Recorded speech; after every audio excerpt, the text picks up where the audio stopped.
നമ്മുടെ പോഡ്കാസ്റ്റിന്റെ ഫസ്റ്റ് എപ്പിസോഡിൽ നമുക്ക് ചീഫ് ഗസ്റ്റ് ആയിട്ട് വന്നേക്കുന്നത് എഞ്ചിനീയർ അരുൺ പോൾ സ്റ്റീഫൻ സാറാണ്. സാർ ഇപ്പോൾ കറന്റ് JSW1 സീനിയർ മാനേജറായി വർക്ക് ചെയ്യാണ്. മാത്രമല്ല സാറിന് ഓൾമോസ്റ്റ് 13 years ഓഫ് എക്സ്പീരിയൻസ് ആണ് കൺസ്ട്രക്ഷൻ ഇൻഡസ്ട്രിയിലുള്ളത്. So we believe that he will be the perfect choice for our first episode. Sure. So we warmly welcome you sir. സോ നമുക്ക് സെഷനിലോട്ട് സ്റ്റാർട്ട് ചെയ്യാം.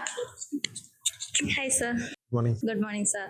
സാർ ഞങ്ങൾക്ക് ആദ്യം തന്നെ അറിയാനുള്ളത് സാർ എന്തുകൊണ്ടാണ് സിവിൽ എഞ്ചിനീയറിംഗ് ചൂസ് ചെയ്തോ അല്ലെങ്കിൽ ഓപ്റ്റ് ചെയ്തോ എന്നുള്ളതിനെ പറ്റിയിട്ടാണ്. സാറിന് എന്തെങ്കിലും മോട്ടിവേഷൻ ആയിട്ടുണ്ടായിരുന്നോ അതോ സാറിന്റെ ഡ്രീം ഫീൽഡ് ആയിരുന്നോ അത്? സാർ അതിനെ പറ്റി ഒന്ന് സംസാരിക്കാവോ? Yes, sure. നമുക്ക് എപ്പോഴും ഒരു ഡ്രീം സെറ്റ് ചെയ്യണമെങ്കിൽ നമുക്ക് എവിടെയെങ്കിലും എന്തെങ്കിലും കണ്ടിട്ട് റോൾ മോഡൽ ഉണ്ടാവണം. നിങ്ങൾക്ക് റോൾ മോഡൽ ഉണ്ടാവും. അതേപോലെ നമുക്കും റോൾ മോഡലാണ്. എനിക്കും ചെറുപ്പത്തിൽ റോൾ മോഡൽ ഉണ്ടായിരുന്നു. എൻ്റെ അങ്കിൾ, ആൾ സിവിൽ എഞ്ചിനീയറാണ്. അപ്പോൾ അങ്കിളിനെ കണ്ടിട്ടാണ് സിവിൽ എഞ്ചിനീയറോട്ടുള്ള താല്പര്യം എനിക്ക് വന്നത്. അങ്കിളുടെ ആറ്റിറ്റ്യൂഡ്, സോഷ്യലി കിട്ടുന്ന റെസ്പെക്ട്, ഫിനാൻഷ്യൽ സ്റ്റെബിലിറ്റി, അതേപോലെ ആളുടെ പേഴ്സണാലിറ്റി, എല്ലാ ആറ്റിറ്റ്യൂഡ്. അപ്പൊ ഇത് ചെറുപ്പം തൊട്ട് നമ്മളിത് കാണുമ്പോൾ നമുക്കൊരു അട്രാക്ഷൻ ആവും. അങ്കിളിനെ പോലെ ആവണം, അങ്കിളിനെ പോലെ ആവണമെന്നാണ് ആദ്യത്തെ ചിന്ത. പിന്നെയാണ് ഇത്തിരി വളർന്നപ്പോൾ അങ്കിളിന്റെ പ്രൊഫഷൻ ഇതാന്ന് അറിഞ്ഞത്. അപ്പൊ ആ പ്രൊഫഷനായി നമ്മുടെ താല്പര്യം. ആ പ്രൊഫഷൻ എല്ലോട്ട് എങ്ങനെ എത്താം, അതിനെങ്ങനെയാണ്. ആള് സിവിൽ എഞ്ചിനീയർ ആണ്. അപ്പോൾ ഒരു 10 to 15 yearsലാണ് അതൊന്ന് ഫോം ചെയ്തത്. സിവിൽ എഞ്ചിനീയർ ആവണം എന്നുള്ളൊരു ചിന്ത. അതിനുശേഷം അത് ആവണം എന്ന് മനസ്സിലുറപ്പിച്ചതിന് ശേഷം അതിനെക്കുറിച്ച് സ്റ്റഡി ചെയ്യാൻ നോക്കി. അതായത് നമ്മൾ പോകുന്ന സിവിൽ എഞ്ചിനീയറിംഗ് എന്താണെന്ന് നമുക്ക് അധികം നോളജ്, അന്ന് സോഷ്യൽ മീഡിയ ഒന്നും ഇല്ല, നമുക്ക് ഗൂഗിൾ ചെയ്ത് കഴിഞ്ഞാൽ അറിയില്ല. സിവിൽ എഞ്ചിനീയറിംഗ് ആദ്യം നമ്മൾ വിചാരിച്ചിട്ടുള്ളത് ബിൽഡിംഗ് പണിയാന്നുള്ളതായിരുന്നു. കൺസ്ട്രക്ഷൻ, അതിന്റെ ഡിസൈൻ, അതൊക്കെയാണ് നമ്മുടെ മനസ്സിൽ വന്നത്. പിന്നീടാണ് സിവിൽ എഞ്ചിനീയേഴ്സിൽ ഒരുപാട് സ്ട്രീംസ് ഉണ്ട്, ഒരുപാട് ഡിഫറെന്റ് ടൈപ്പ് ഓഫ്സ് ഉണ്ട് എന്ന് മനസ്സിലായത്. ഒന്ന് roads, bridges, metro, railway, airport, തുറമുഖങ്ങൾ, ഇതെല്ലാം സിവിൽ എഞ്ചിനീയേഴ്സിന്റെ സിവിൽ എഞ്ചിനീയേഴ്സ് ഇല്ലാതെ പറ്റില്ല എന്നുള്ളത് മനസ്സിലായത്. പിന്നെ അപ്പൊ അതിനോട് ഭയങ്കര പാഷനായിട്ട് അപ്പൊ സിവിൽ എഞ്ചിനീയർ ആവണമെന്നുള്ള ചിന്ത അപ്പൊ തന്നെ ഉറപ്പിച്ചു.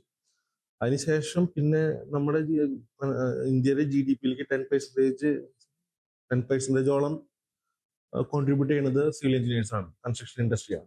ഇതൊക്കെ കൂടിയപ്പോൾ സിവിൽ എഞ്ചിനീയറിംഗ് ബെസ്റ്റ് ഓപ്ഷൻ ആണ്. ചെറുപ്പം തൊട്ടേയുള്ള ആഗ്രഹം. അപ്പൊ അങ്ങനെ ആണ് ഈ പ്രൊഫഷനിലോട്ട് എത്തിയത് തന്നെ. സർ ഗ്രാജുവേഷൻ കഴിഞ്ഞ് സാർ നേരെ ഇൻഡസ്ട്രിയിലോട്ടായിരുന്നു ഓർ ഹയർ സ്റ്റഡീസ് കഴിഞ്ഞായിരുന്നു? ഒരു കരിയർ ജേർണി ഒന്ന് എക്സ്പ്ലെയിൻ ചെയ്യാൻ പറ്റും? ഞാൻ ഗ്രാജുവേഷന് ശേഷം ഞാൻ ജോലിയാണ് ഞാൻ ചെയ്തത്. അതിനുശേഷമാണ് എനിക്ക് ഹയർ സ്റ്റഡീസിനുള്ള ചിന്ത തന്നെ വന്നത്. ഗ്രാജുവേഷൻ കഴിയാ ആൾക്കാരെ പോലെ ഫിനാൻഷ്യലി ഇൻഡിപെൻഡന്റ് ആവുക അതെന്നുള്ള ലക്ഷ്യമാണ് ഗ്രാജുവേഷൻ. അപ്പോ ഗ്രാജുവേഷന്റെ ഫൈനൽ എക്സാം കഴിഞ്ഞ് വൈവ നമുക്ക് കുറച്ച് ലേറ്റ് ആയിട്ടാണ് ഉണ്ടായിരുന്നത്. അപ്പോ ആ ടൈം ഗ്യാപ്പിൽ നമ്മള് സെർച്ച് ചെയ്യും, ജോബ് സെർച്ച് ചെയ്യുമല്ലോ. നമ്മൾ ആദ്യമായിട്ട് CV ഉണ്ടാക്കി അത് ഫ്രെയിംസിന് അയക്കുക, ഇമെയിൽ അയക്കുക. ഇമെയിലൊക്കെ ജസ്റ്റ് യൂസ് ചെയ്ത് തുടങ്ങണുള്ളൂ. എല്ലാം കോമൺ അല്ല, ഉണ്ട് ഇമെയിൽ ഉണ്ടെങ്കിലും നമ്മളത് അത്ര ഫെമിലിയർ ആയിട്ടില്ല. അപ്പൊ നമ്മൾ അയക്കുക, അവരുടെ ഇമെയിൽ അഡ്രസ്സ് എടുക്കുക, അങ്ങനെ റിക്വസ്റ്റ് ചെയ്യുക, അങ്ങനെയുള്ള ചെയ്തുകൊണ്ടിരിക്കുന്ന സമയത്താണ് നമുക്ക് ഇന്റർവ്യൂ വന്നത്. തൃശ്ശൂർ ബിൽഡേഴ്സ് പ്രൈവറ്റ് ലിമിറ്റഡ് എന്ന് പറഞ്ഞിട്ടൊരു ബിൽഡറാണ്, തൃശ്ശൂരിലെ ഒരു റെപ്യൂട്ടഡ് ബിൽഡറാണ്. അപ്പൊ പത്മനാഭ സാറ്. അപ്പോൾ അവിടുന്ന് ഇന്റർവ്യൂ കോൾ വന്നു. നമ്മൾ ഇന്റർവ്യൂ അറ്റൻഡ് ചെയ്തു, പുള്ളി സെലക്ട് ചെയ്തു. ഭയങ്കര സന്തോഷമാണ്, ആദ്യമായിട്ട് ജോലി കിട്ടാണ്. അപ്പോ നമ്മുടെ എക്സാം കഴിഞ്ഞിട്ടില്ല. അപ്പൊ ഞാൻ പറഞ്ഞു എക്സാം എങ്ങനെയുണ്ട്, വൈവ് എക്സാം ഉണ്ട്. അവള് പറഞ്ഞു ഒരു കാര്യം ജോയിൻ ചെയ്തോ, നാളെ തന്നെ ജോയിൻ ചെയ്തോ, എന്നിട്ട് വൈവ് എക്സാമിന് ലീവ് തരാം. അപ്പൊ ഞാൻ വൈവ് എക്സാം ജോലിയുടെ ഇടയിൽ ലീവ് എടുത്തുകൊണ്ടാണ് എഫക്റ്റീവ്ലി ഞാൻ വൈവ് എക്സാമിന് വന്നിട്ടുണ്ടായിരുന്നത്. അപ്പൊ അതാണ് എന്റെ കരിയർ ജേണി. അതാണ് എന്റെ സ്റ്റാർട്ടിങ്. പിന്നെ നമ്മൾ നെക്സ്റ്റ് ഒരു വർഷം അവിടെ വർക്ക് ചെയ്തു. എന്റെ കൊളീഗ്സ് ഉണ്ടായിരുന്നു, അവരെല്ലാം സപ്പോർട്ട് ചെയ്തു, എക്സ്പ്ലെയിൻ ചെയ്തു. ദെൻ ഒരു heights Hindustan latest limited engineering service എന്ന് പറഞ്ഞിട്ട് സ്ഥാപനത്തിലേക്ക് നമുക്ക് ഇന്റർവ്യൂ കോൾ വന്നു. അപ്പോൾ നമ്മൾ അവിടെ പോയി ട്രൈ ചെയ്തു, അത് ഇന്റർവ്യൂ കിട്ടി, അവിടെ ജോയിൻ ചെയ്തു. അവിടെ നിന്നാണ് ഞാൻ 4 വർഷം അവിടെയായിരുന്നു വർക്ക് ചെയ്തത്. അതിനുശേഷം ഞാൻ ഈ ഇൻഗൽ ലിമിറ്റഡ് എന്ന് പറഞ്ഞിട്ടൊരു PPP ആണ്, പബ്ലിക് പ്രൈവറ്റ് പാർട്ണർഷിപ്പിലാണ്, അതിലോട്ട് വന്നു. Then simplex infrastructure, now in JSW. ഇപ്പോൾ JSW 4 years ആയിട്ട് വർക്ക് ചെയ്യാണ്. അതാണ് എൻ്റെ കരിയർ. ഇൻ ബിറ്റ്വീനിൽ ഞാൻ MBA ചെയ്തു, സ്ട്രക്ചറിൽ എഞ്ചിനീയറിംഗ്, മാസ്റ്റർ ഓഫ് എഞ്ചിനീയറിംഗ് ചെയ്തു. അപ്പൊ ഇതാണ് എന്റെ കരിയർ ജേണി ഇതുവരെ ഉള്ളത്. സാർ അപ്പോ ഗ്രാജുവേഷൻ കഴിഞ്ഞ് എത്ര ഇയർ വർക്ക് ചെയ്തു? അത് കഴിഞ്ഞിട്ടാണ് ഹയറിലോട്ട് പോയത്? ഗ്രാജുവേഷൻ കഴിഞ്ഞിട്ട് അത് ഡിപ്പെൻസ്, അതായത് ഓരോരുത്തർക്കും അത് വ്യത്യാസം ഉണ്ടായിരിക്കും. എന്റെ കാര്യത്തില് ഇപ്പൊ നിങ്ങളെ സംബന്ധിച്ച് നിങ്ങൾ ചിലപ്പോൾ ഒരു 4 വർഷം കഴിഞ്ഞിട്ടായിരിക്കാം ചിലപ്പോൾ പോസ്റ്റ് ഗ്രാജുവേഷനെ കുറിച്ച് ചിന്തിക്കുക. ചിലപ്പോൾ ചിലർ 10 വർഷം കഴിഞ്ഞിട്ട്. എൻ്റെ അറിവിൽ 30 ഇയേഴ്സ്, ആഫ്റ്റർ 30 ഇയേഴ്സ് ഗ്രാജുവേഷൻ കഴിഞ്ഞിട്ട് 30 ഇയേഴ്സിന് ശേഷം പോസ്റ്റ് ഗ്രാജുവേഷനും PhD എടുക്കുന്ന ആൾക്കാരുണ്ട്. അപ്പൊ ഇതൊരു കണ്ടിന്യൂസ് ലേണിംഗ് പ്രോസസ് ആണ്. അപ്പൊ അതുകൊണ്ട് നമുക്ക് എപ്പോൾ വേണമെങ്കിലും എടുക്കാം. എന്നെ സംബന്ധിച്ച് എന്റെ നീഡ്, എന്റെ കരിയറിൽ ഒരു ടേണിംഗ് പോയിന്റ് വേണം എന്നുള്ള ഒരു പൊസിഷനിലാണ് ഞാനിത് ഡിസൈഡ് ചെയ്തത് MBA ചെയ്യാം. അതായത് നമ്മൾ ഇൻഫ്രാസ്ട്രക്ചർ കൺസ്ട്രക്ഷൻ ചെയ്യുന്നുണ്ട്. ഇത് ബിസിനസ് ഓറിയന്റഡ് ആയിട്ടും ഒരു ബിസിനസ്സാണ്, എല്ലാം ഒരു ബിസിനസ്സാണ്. ഒരാൾ ഇൻവെസ്റ്റ് ചെയ്യണം, ഒരാൾക്ക് ലാഭം ഉണ്ടാവും, ഒരു സൊസൈറ്റി മൊത്തം അതിനോടൊപ്പം അതിന്റെ ഗുണഭോക്താക്കളാവും. അപ്പൊ ഇത് ആ ഗുണഭോക്താക്കൾക്ക് കൂടുതൽ സപ്പോർട്ട് ചെയ്യണം നമുക്ക്. അപ്പൊ നമുക്ക് അവര് കമ്പനി പ്രോഫിറ്റബിൾ ആകുമ്പോൾ ഇൻഡിവിജ്വലി നമുക്കും ബെനിഫിറ്റ് ഉണ്ടാവും. കമ്പനി ഗ്രോത്ത് ഉണ്ടാകുമ്പോഴാണ് നമ്മളും കരിയറിൽ ഗ്രോത്ത് ഉണ്ടാവും. അങ്ങനെ സിറ്റുവേഷനിൽ കമ്പനിക്ക് വേണ്ടി ബിസിനസ് മാനേജ്മെന്റിലൂടെയും സിവിൽ എഞ്ചിനീയറിംഗിന്റെ അതായത് കൺസ്ട്രക്ഷൻ ഇൻഡസ്ട്രിയുടെ എങ്ങനെ പ്രൊമോട്ട് ചെയ്യാൻ പറ്റും എന്നുള്ളൊരു റിസർച്ചിന്റെ അടുത്തും പ്ലാനിങ് ഡിവിഷനിലോട്ട്. പിന്നെ കൺസ്ട്രക്ഷനിലോട്ട് വരുമ്പോൾ പ്ലാനിങ് ഇമ്പോർട്ടൻ്റ് ആണ്. Planning division, construction management, initial site level ആക്ടിവിറ്റീസിന് വിട്ട് പ്രൊജക്ട് മാനേജ് ചെയ്ത് തുടങ്ങും, കൺസ്ട്രക്ഷൻ മാനേജ് ചെയ്ത് തുടങ്ങും.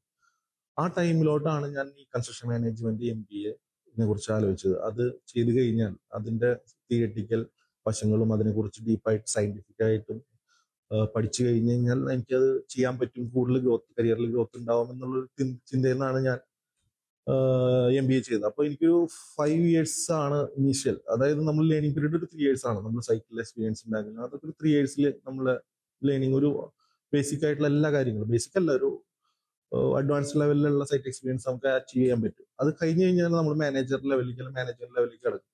ആ ടൈം നമ്മൾ ഓരോരുത്തരും ഐഡന്റിഫൈ ചെയ്യണം. ആ ടൈം എപ്പോഴാന്നുള്ളത്, നമ്മുടെ ടൈം എപ്പോഴാന്നുള്ളത് നമ്മൾ ഐഡന്റിഫൈ ചെയ്യണം. ഞാൻ റെഡി ആണോ അടുത്ത ലെവലിലേക്ക്, മാനേജർ ലെവലിലേക്ക് കിടക്കാൻ? നമുക്ക് ആ കോൺഫിഡൻസ് വരണം. നമ്മൾ ഇനീഷ്യൽ ചെയ്തോട്ട് നമുക്ക് ആ കോൺഫിഡൻസ് വരാനുള്ള ശ്രമങ്ങൾ നമ്മൾ നടത്തിക്കൊണ്ടിരുന്നു കഴിഞ്ഞാൽ നമ്മൾ റിയലൈസ് ചെയ്യും ഏത് പോയിന്റിലാണ് നമ്മൾ നെക്സ്റ്റിലോട്ട് വേണ്ടത്. നമുക്ക് ഇനി PG വേണോ, അതോ കണ്ടിന്യൂ ചെയ്യണോ, എക്സ്പീരിയൻസ് കണ്ടിന്യൂ ചെയ്യണോ, കരിയറിൽ ഷിഫ്റ്റ് വേണോ. സിവിൽ എഞ്ചിനീയറിൽ തന്നെ വേറെ ഡിഫറെന്റ് സ്ട്രീം ഉണ്ടല്ലോ. ഇവിടുന്ന് സ്ട്രക്ചറിലോട്ട് കിടക്കുന്നോ, ട്രാൻസ്പോർട്ടേഷനിലോട്ട് കിടക്കുന്നോ, ജിയോ ടെക്നിക്കിലോട്ട് കിടക്കുന്നോ, അതോ പ്ലാനിങ്ങിലോട്ട് കിടക്കുന്നോ. ഈ ചിന്ത വരുമ്പോൾ അതിനനുസരിച്ച് അതിന്റെ റിക്വയർമെന്റ് അനുസരിച്ചാണ് നമ്മൾ PG ചെയ്യേണ്ടത്. ഈ കരിയർ ടീച്ചിങ് പ്രൊഫഷൻ ആണെങ്കിൽ വേറെ രീതിയിലാണ്. ടീച്ചിങ് പ്രൊഫഷൻ ആണെങ്കിൽ ഗ്രാജുവേഷൻ, അപ്പോഴും പ്രാക്ടിക്കൽ എക്സ്പീരിയൻസ് വേണമെന്നാണ് നല്ലത്. ഗ്രാജുവേഷനിൽ പോസ്റ്റ് ഗ്രാജുവേഷൻ, അത് കഴിഞ്ഞ് കഴിഞ്ഞാൽ PhD എന്നുള്ള ലെവലിൽ. എന്റെ കരിയറിൽ ഇങ്ങനെയാണ് സംഭവിച്ചത്. ഞാൻ ഡിസൈഡ് ചെയ്യായിരുന്നു എനിക്കിത് PG ആവശ്യമുണ്ട്. ആ ടൈമിൽ ഞാൻ PG ചെയ്തു. നെക്സ്റ്റ് സ്ട്രക്ചറിൽ ചെയ്ത് ഇനി ഇത്രൂണി ലെവലിലേക്ക് കിടക്കുമ്പോൾ നമുക്ക് ഹെവി സ്ട്രക്ചേഴ്സ് ഒക്കെ വരുമ്പോൾ അതിന്റെ സ്ട്രക്ചർ ഡിസൈൻസും കാര്യങ്ങളും ഡ്രോയിങ്സും ഒക്കെ വെരിഫൈ ചെയ്യാനും നമുക്ക് പറ്റണം. അപ്പൊ ആ ലെവലിലേക്ക് ചിന്ത വന്നപ്പോഴാണ് സ്ട്രക്ചറിൽ ഞാൻ മാസ്റ്റേഴ്സ് ചെയ്യേണ്ടത്. സർ കറന്റ് ഞങ്ങളിപ്പോൾ ഫൈനൽ ഇയർ സ്റ്റുഡൻസ് ആണ്. അപ്പം ഞങ്ങൾ ഈ ഒരു ടൈമിൽ ഫേസ് ചെയ്യുന്ന ഒരുപാട് ചാലഞ്ചസ് ഉണ്ട്, ഒരുപാട് കൺഫ്യൂഷൻസ് ഉണ്ട്. അല്ലെങ്കിൽ അതേപോലെ തന്നെ സാറിന്റെ ഇനീഷ്യൽ ഫേസിലും സാറിന് ഇതുപോലെ കൺഫ്യൂഷൻസ് ഉണ്ടായിരിക്കുമല്ലോ. ലൈക്ക് സ്കിൽസ് ഡെവലപ്പ് ചെയ്യുന്ന കാര്യത്തിലായാലും എങ്ങോട്ട് മൂവ് ചെയ്യണം എന്നുള്ള കാര്യത്തിലായാലും. അപ്പൊ അതൊക്കെ സാർ ഓവർകം ചെയ്യാൻ എത്രത്തോളം ടൈം എടുത്തിട്ടുണ്ടാവും? സത്യം പറഞ്ഞാൽ നിങ്ങൾക്കൊരു ക്യൂരിയോസിറ്റി ഉണ്ടാവും. രണ്ട് കാര്യം. ഒന്ന്, നിങ്ങളുടെ കോളേജ് ലൈഫ് അവസാനിക്കാൻ പോകുന്നതിന്റെ വിഷമം ഉണ്ടായിരിക്കും ഒരുപാട്. അതാണ് ഏറ്റവും വലിയ പ്രശ്നം. കോളേജ് ലൈഫ്, പിന്നെ ജോലി ചെയ്യണം, നമുക്ക് ഉത്തരവാദിത്തങ്ങൾ വരും. അപ്പൊ ഇതെല്ലാവർക്കും ഉണ്ടാവും. ഈ ജോലി ചെയ്തു തുടങ്ങുമ്പോൾ ഒരു ചെറിയൊരു ബുദ്ധിമുട്ട് നമുക്ക് എല്ലാവർക്കും ഉണ്ടാവും. നമ്മൾ അത് രാവിലെ എനിക്ക് കോളേജിൽ വരുന്നു, തിരിച്ചു വരുമ്പോൾ പഠിച്ചാൽ പഠിച്ചു, അല്ലെങ്കിൽ നമുക്ക് റെഫർ ചെയ്യാമെങ്കിൽ റെഫർ ചെയ്തു വായിച്ചു. ആ ലൈഫിൽ നിന്ന് മാറി രാവിലെ എനിക്ക് ഉത്തരവാദിത്തത്തോടെ ജോലിക്ക് പോകണം. വൈകിട്ട് ഓഫീസ് ടൈം കഴിഞ്ഞ് അവിടെയുള്ള ചലഞ്ചസ് ഇതെല്ലാവർക്കും ഉണ്ട്. എനിക്കുണ്ടായിരുന്നു എങ്ങനെ പറ്റും എന്നുള്ളത്. നമുക്ക് ആ ടൈമില് നമുക്ക് ഏത് രീതിയിലേക്ക് മാറണം എന്നുള്ളത് നമുക്ക് ആദ്യം ഐഡിയ ഉണ്ടാവണം. നിങ്ങളിപ്പോ ഫൈനൽ ഇയേഴ്സ് ആകുമ്പോൾ എല്ലാ സബ്ജക്റ്റും കവർ ചെയ്തിട്ടുണ്ടായിരിക്കും. അതിൽ നമുക്ക് ഫേവറേറ്റ് സബ്ജക്റ്റ് ഉണ്ടായിരിക്കും, ഇഷ്ടമില്ലാത്ത സബ്ജക്റ്റ് ഉണ്ടായിരിക്കും. അപ്പോൾ ഫേവറേറ്റ് സബ്ജക്റ്റ് ആണോ നമുക്ക് അതിനെക്കുറിച്ച് നമ്മൾ ഇപ്പോഴത്തെ കണ്ടീഷനിൽ നിങ്ങൾക്ക് വീഡിയോസ് കാണാൻ പറ്റും. ഓരോ യൂട്യൂബ് അവൈലബിൾ ആണ്, ഫേസ്ബുക്ക് അവൈലബിൾ ആണ്, ഒരുപാട് എഞ്ചിനീയേഴ്സ് ഇപ്പോൾ ഓൺലൈനിൽ അവൈലബിൾ ആണ്. ഇവരെ കമ്മ്യൂണിക്കേറ്റ് ചെയ്യാനുള്ള നമുക്ക് സോഴ്സസ് ഉണ്ട്. അപ്പൊ നമ്മൾ ഇവരായിട്ട് നിരന്തരം കമ്മ്യൂണിക്കേറ്റ് ചെയ്യാം, പോസിറ്റീവായിട്ട് കമ്മ്യൂണിക്കേറ്റ് ചെയ്യാം. എനിക്കിതാണ് താല്പര്യം, അതായത് ഇങ്ങനെ പോകുമ്പോൾ ഇതിന്റെ ഓപ്പർച്യൂണിറ്റീസ് എന്താണ്. അപ്പൊ ഈ വീഡിയോസ് കാണാം. ഇപ്പൊ നമ്മൾ കൺസ്ട്രക്ഷൻ ഇൻഡസ്ട്രിയിലോട്ട് കിടക്കാൻ പോവാണ്, ജോബിന് വേണ്ടി കിടക്കാൻ പോവാണെങ്കിൽ സൈറ്റിൽ നടക്കുന്ന ആക്ടിവിറ്റീസ് എന്താണ്, ആ കാര്യങ്ങൾ എങ്ങനെയൊക്കെയാണ് പലരും മാനേജ് ചെയ്യുന്നത്. നമുക്ക് ഒരുപാട് ബുദ്ധിമുട്ടുകൾ ഉണ്ടാവും. സൈറ്റിൽ ചെല്ലുമ്പോൾ ഞാനും ഫേസ് ചെയ്തിരുന്ന ഒരുപാട് ബുദ്ധിമുട്ടുകളുണ്ട്. കാരണം ആദ്യമായിട്ട് പോകുമ്പോൾ പല കാര്യങ്ങളും നമ്മൾ പഠിച്ച കാര്യങ്ങളെല്ലാം അവിടെ കാണുന്നത്. അപ്പൊ അത് നമുക്ക് സൈറ്റ് വിസിറ്റ് ചെയ്യാൻ സമയം ഉണ്ടെങ്കിൽ നമ്മൾ സൈറ്റ് വിസിറ്റ് ചെയ്യാം. നമ്മൾ നമ്മൾ അങ്ങോട്ട് പോവാ, നമ്മളെ വിളിക്കില്ലായിരുന്നു. നമ്മൾ അങ്ങോട്ട് പോയി നോക്കുക, നമ്മൾ സൈറ്റിൽ പോവുക, സൈറ്റിൽ എന്താണ് ആക്ടിവിറ്റീസ് നടക്കുന്നത്, ഇത് ഞാൻ ചെയ്യേണ്ടി വരുമല്ലോ, എനിക്ക് എങ്ങനെയാ ചെയ്യാൻ പറ്റുക, ആ കാര്യങ്ങളെ കുറിച്ച് നമ്മൾ ആലോചിക്കുക. നമ്മളെ കരിയറിന്റെ ഫ്യൂച്ചർ എന്താവണമെന്ന് നമ്മൾ തന്നെ ആലോചിക്കണം. വേറൊരാള് ഗൈഡ് ചെയ്യാനേ പറ്റുള്ളൂ, ഡിസിഷൻ നമ്മൾ തന്നെ എടുക്കണം. അപ്പൊ നമ്മൾ ആലോചിച്ച് നമ്മൾ സമാധാനമായിട്ടിരിക്കുക. നമുക്കൊരു സൈഡിലുണ്ട് നമ്മുടെ കരിയറൊക്കെ, നമ്മുടെ നല്ല ടൈം എന്ന് പറയില്ലേ, പഠനത്തിന്റെ നല്ല ടൈം, കോളേജ് ലൈഫ് അവസാനിക്കാൻ പോകണം. അല്ല, ലൈഫ് എൻജോയബിൾ ആണ്. ലൈഫ് അവസാനം വരെ എൻജോയ് ചെയ്യാൻ പറ്റും നമുക്ക്, നമ്മൾ വിചാരിക്കുന്നത് മാത്രം. അപ്പൊ നമ്മൾ തന്നെ നമ്മളെ മെന്റർ ചെയ്ത് നമ്മുടെ എങ്ങടെ എത്തണം എന്നുള്ളത് നമ്മൾ തന്നെ ഡിസൈഡ് ചെയ്ത് നമ്മൾ വായിക്കുക, റെഫർ ചെയ്യുക, ചോദിക്കുക, അങ്ങ് കമ്മ്യൂണിക്കേറ്റ് ചെയ്തിട്ടാണ് നമുക്ക് ഡെവലപ്പ് ചെയ്യാൻ പറ്റുള്ളൂ. എപ്പോഴും അതാണ് വേണ്ടത്. ചിലപ്പോ നമ്മൾ സോഫ്റ്റ്വെയർ മെയിൻ ആയിട്ട് ഫോക്കസ് ചെയ്യുന്നത് ഓട്ടോകാഡ്, സ്റ്റാറ്റ് പ്രോ, അതുപോലെ തന്നെ MS പ്രോജക്റ്റ് ഒക്കെയാണ്. ഒരു സിവിൽ എഞ്ചിനീയർ എന്നുള്ള നിലയ്ക്ക് നമ്മൾ ഇന്ന സോഫ്റ്റ്വെയർ അറിഞ്ഞിരിക്കണം എന്നുണ്ടെങ്കിൽ അത് ഏതൊക്കെ സോഫ്റ്റ്വെയർ? എല്ലാ സോഫ്റ്റ്വെയർ അറിഞ്ഞിരിക്കുക എന്ന് പറഞ്ഞു കഴിഞ്ഞാല് എന്തിനാ നമ്മൾ ലിമിറ്റ് ചെയ്യണം നമ്മളെ തന്നെ? നമ്മൾ എന്തിനാ ലിമിറ്റ് ചെയ്യണം? ഓട്ടോകാഡ്, എനിക്ക് ഓട്ടോകാഡ് പഠിച്ചു, സോഫ്റ്റ്വെയർ അല്ലേ, സിമ്പിൾ അല്ലേ പഠിക്കാൻ. ഇപ്പോഴത്തെ ആൾക്കാർക്ക് എല്ലാവർക്കും പഠിക്കാൻ സുഖം. നിങ്ങൾ ഫസ്റ്റ് ഇയർ ജോയിൻ ചെയ്ത മുതൽ ഓരോ സെമസ്റ്ററിലും ഓരോ സോഫ്റ്റ്വെയർ വെച്ച് പഠിച്ചാൽ മതി. സ്വയം പഠിക്കാൻ പറ്റും നമുക്ക് അതിനുള്ള റെഫറൻസസ് ഉണ്ട്, അതിനുള്ള വീഡിയോസ് ഉണ്ട്, അതിനുള്ള ബുക്ക്ലെറ്റ്സ് ഉണ്ട്. നമ്മൾ എന്തിനും ലിമിറ്റ് ചെയ്യണം? എല്ലാ സോഫ്റ്റ്വെയറും, ഞാൻ പറയുകയാണെങ്കിൽ എല്ലാ സോഫ്റ്റ്വെയറും പഠിക്കണം. ഓട്ടോകാഡ് ഓരോന്നിനും ഓരോ പർപ്പസ് ഉണ്ടല്ലോ. ഓട്ടോകാഡ് ഉണ്ട്, റിവെറ്റ് ഉണ്ട്, 3D Max ഉണ്ട്. ഇതൊക്കെ ഡിസൈൻ സോഫ്റ്റ്വെയർസ് ആണ്. ഇത് കഴിഞ്ഞ് കഴിഞ്ഞാൽ ആർക്കിടെക്ചറൽ ആയിട്ടുള്ള പ്ലാൻ വരയ്ക്കാനുണ്ട്. അത് കഴിഞ്ഞ് കഴിഞ്ഞാൽ പിന്നെ അത് കഴിഞ്ഞ് കഴിഞ്ഞാൽ റിവെറ്റ്, ടാപ്സ്, ആക്സിസ്, ഒരുപാട് സോഫ്റ്റ്വെയർ ഉണ്ട്. ജിയോ ടെക്നിക്കലിന് ഒരുപാട് സോഫ്റ്റ്വെയർസ് വേറെ ഉണ്ട്. പിന്നെ നമ്മൾ എപ്പോഴും സ്കില്ല് മാക്സിമം നമ്മൾ അതെല്ലാ ഡിപ്പാർട്ട്മെന്റുകാരും, അല്ല സിവിൽ മാത്രമല്ല, എല്ലാവരും ഏറ്റവും കൂടുതൽ പഠിക്കേണ്ടതാണ് എക്സൽ നമ്മൾ പ്രൊഫഷണലാണ്.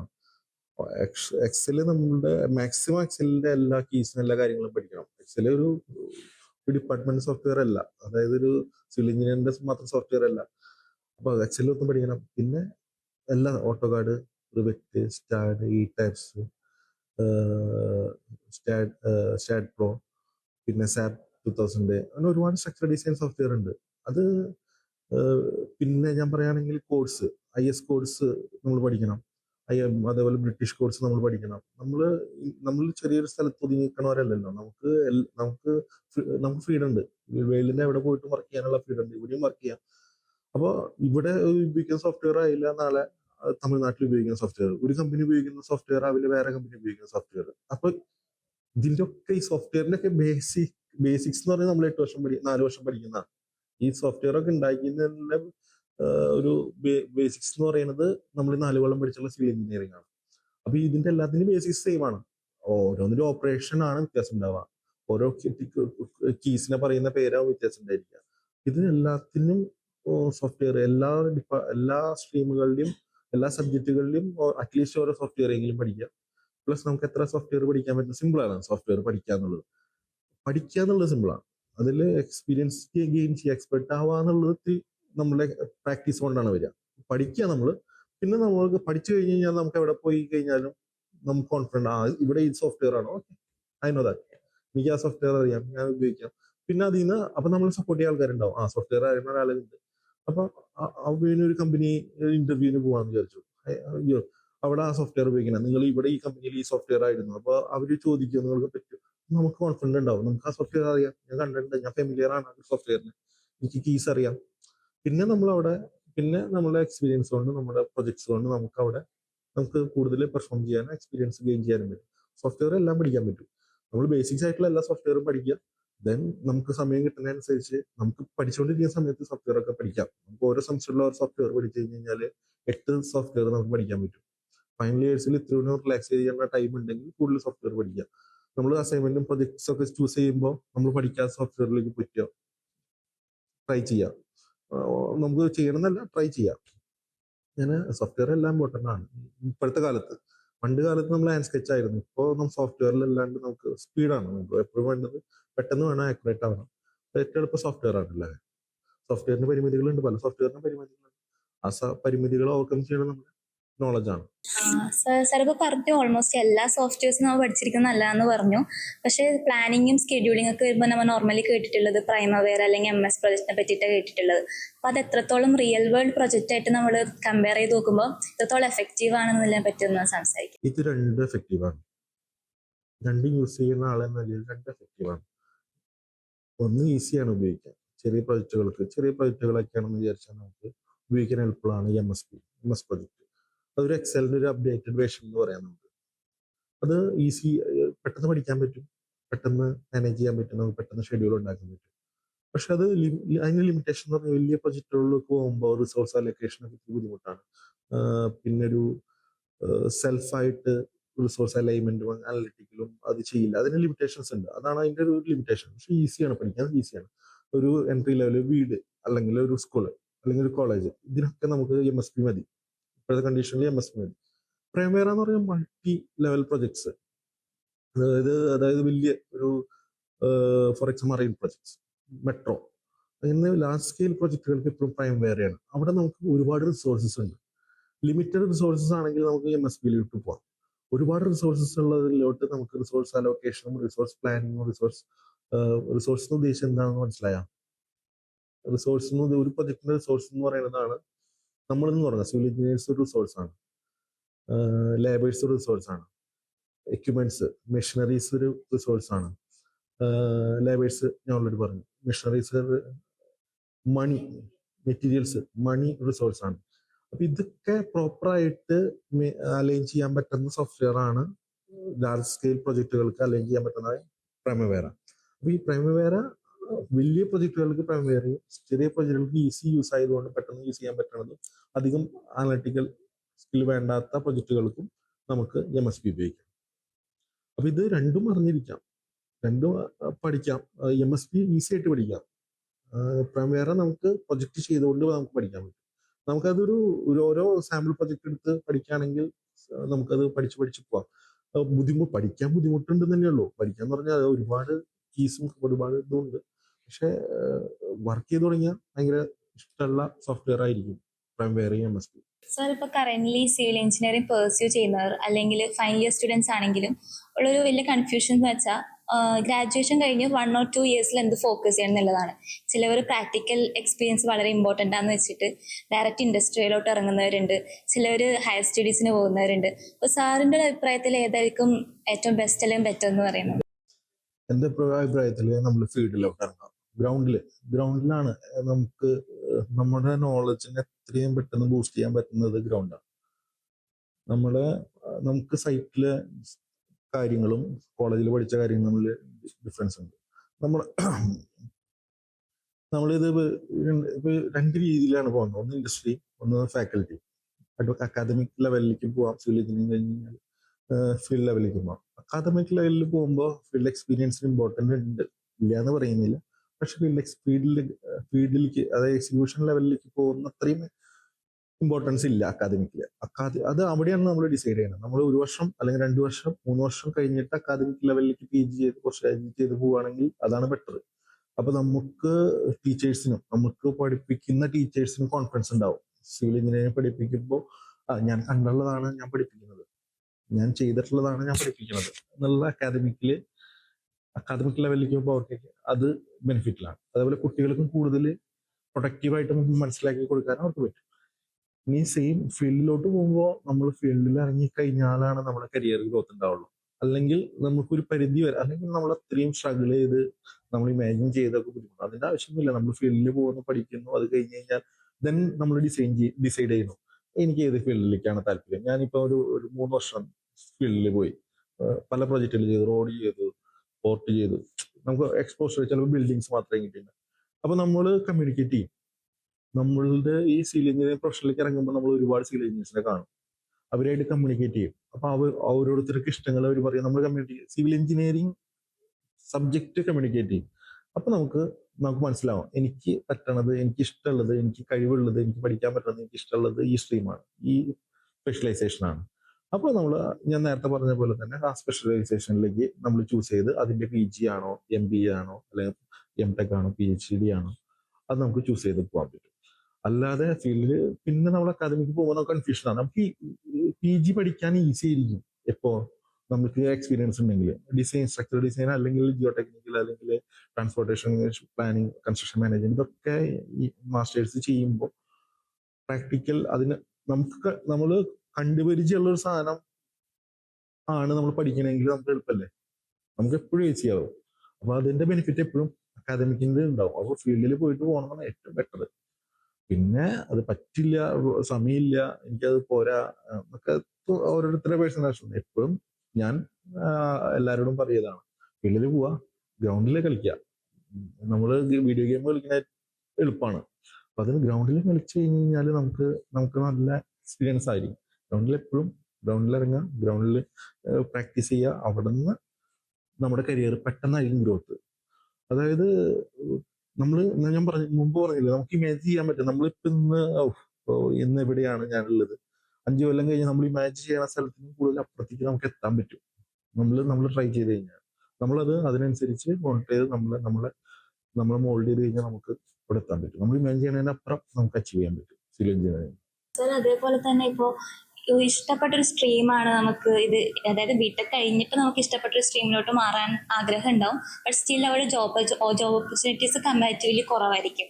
ലൈക്ക് അങ്ങനെ വരുന്ന പ്രശ്നങ്ങൾ നമ്മൾ എങ്ങനെ ചൂസ് ചെയ്യും? അങ്ങനെ പ്രശ്നങ്ങൾ, ജോബ് ഓപ്പർച്യൂണിറ്റീസ് എന്ന് പറഞ്ഞു കഴിഞ്ഞാല് സിവിൽ എഞ്ചിനീയേഴ്സിനെ സംബന്ധിച്ച് എല്ലാ ഫീൽഡിലും ഇപ്പോൾ ജോബ് ഓപ്പർച്യൂണിറ്റീസ് ഉണ്ട്. എല്ലാ ഫീൽഡിലും ഉണ്ട് ജോബ് ഓപ്പർച്യൂണിറ്റീസ് എന്ന് പറഞ്ഞാൽ പിന്നെ ഒരു കോമ്പറ്റീഷൻ വരും. ഞാനാണോ നല്ലത്, നിങ്ങളാണോ നല്ലത്, അവിടെ വരും. അപ്പൊ നമ്മൾ നമ്മുടെ സ്കില്ല് ഡെവലപ്പ് ചെയ്തുകൊണ്ടിരിക്കണം, നമ്മൾ അപ്ഡേറ്റ് ചെയ്തുകൊണ്ടിരിക്കണം. അത് എല്ലാ ഫീൽഡിലും അങ്ങനെയാണ്. നമ്മളെ സംബന്ധിച്ച് നമുക്ക് ഇനീഷ്യൽ സ്റ്റേജിലാണ് സ്ട്രഗിളിങ് ഉണ്ടാവുള്ളൂ. അതായത് നമ്മൾ ഒരു ഇനീഷ്യൽ സ്റ്റേജിൽ ഒരു 3 years സ്ട്രഗിൾ ചെയ്തു സൈറ്റ് നമുക്ക് എക്സ്പീരിയൻസ് ഇല്ല. നമ്മൾ എക്സ്പീരിയൻസ് ഉണ്ടാക്കാനുള്ള സ്ട്രഗിൾ, നോളജ് ഉണ്ടാക്കാനുള്ള നമ്മൾ ചോദ്യങ്ങൾ എൻതൂസിയാസ്റ്റിക് ആയിട്ട് ചോദ്യങ്ങൾ ചോദിച്ച് നമ്മളെല്ലാം പഠിച്ചു കഴിഞ്ഞു കഴിഞ്ഞാൽ പിന്നെ നമ്മുടെ ഗ്രോത്ത് പെട്ടെന്നാണ്, വളരെ പെട്ടെന്നായിരിക്കും നമ്മുടെ ഗ്രോത്ത്. നമ്മൾ പ്രതീക്ഷിച്ചിട്ടുണ്ടാവില്ല. 5 years ബാക്ക് നമ്മൾ നിൽക്കുമ്പോൾ ഒരിക്കലും നമ്മൾ ചിന്തിക്കാത്ത പൊസിഷനിൽ നമ്മൾ എത്തിയിട്ടുണ്ടാവും. അവിടെ നമുക്ക് ഓപ്പർച്യൂണിറ്റീസ് ഉണ്ട് ഒരുപാട്. സിവിൽ എഞ്ചിനീയേഴ്സിനെ സംബന്ധിച്ച് ഓപ്പർച്യൂണിറ്റി ഇല്ലാത്ത നാടില്ല. കാരണം ഇന്ത്യയിൽ തന്നെ നിങ്ങളിപ്പോ നോക്കിയോ, ഈ കാസർഗോഡ് തൊട്ട് ട്രിവാൻഡ്രം വരെ യാത്ര ചെയ്യാന്ന് വിചാരിച്ചു, കേരളത്തിൽ മാത്രം. ഇന്ത്യയെ സംബന്ധിച്ച് ഇൻഫ്രാസ്ട്രക്ചർ ഡെവലപ്മെന്റ്സ് കുറവുള്ള, അതായത് കുറവ് എന്ന് പറയാൻ ഉദ്ദേശിച്ച കാരണം നമുക്ക് ഇവിടെ ലാൻഡ് ഏരിയ കുറവാണ്, പീപ്പിൾ ഡെൻസിറ്റി കൂടുതലുകൊണ്ട് ലാർജ് ഇൻഡസ്ട്രീസിനുള്ള ഏരിയാസ് ഇല്ല. എങ്കിൽ പോലും വിഴിഞ്ഞം മെട്രോ പോലുള്ള പ്രൊജക്ടുകൾ നമുക്കുണ്ട്. നമ്മൾ കാസർഗോഡ് നിന്ന് ട്രിവാൻഡ്രം വരെ യാത്ര ചെയ്യുമ്പോൾ ഡിഫറെന്റ് പ്രൊജക്ടുകൾ നമുക്ക് കാണാൻ പറ്റും. ഇവിടെയൊക്കെ സിവിൽ എഞ്ചിനീയേഴ്സ് ഉണ്ട് കേരളത്തിൽ. ഇത് കഴിഞ്ഞ് തമിഴ്നാട്ടിൽ പോട്ടെ, അവിടെയുണ്ട്. അത് കഴിഞ്ഞ് കർണാടക, എവിടെയും. ഇനി ഇന്ത്യ വിട്ട് പുറത്ത് രാജ്യങ്ങളോ, ഈവൻ ചെറിയ small state Goa, infrastructure developments നടക്കുന്നുണ്ട്, റോഡ്സ് നടക്കുന്നുണ്ട്. പുറത്തുള്ള ഏത് രാജ്യത്താണ് സിവിൽ എഞ്ചിനീയേഴ്സ് ഇല്ലാത്തത്?